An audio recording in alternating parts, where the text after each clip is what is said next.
আসসালামু আলাইকুম, সবাই কেমন আছো?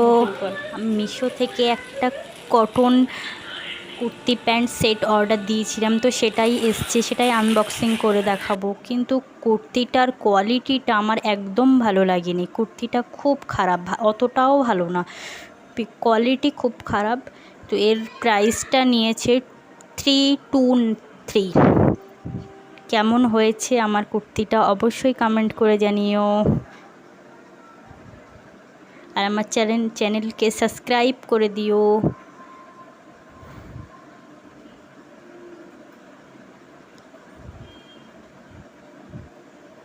আল্লাহ হাফেজ।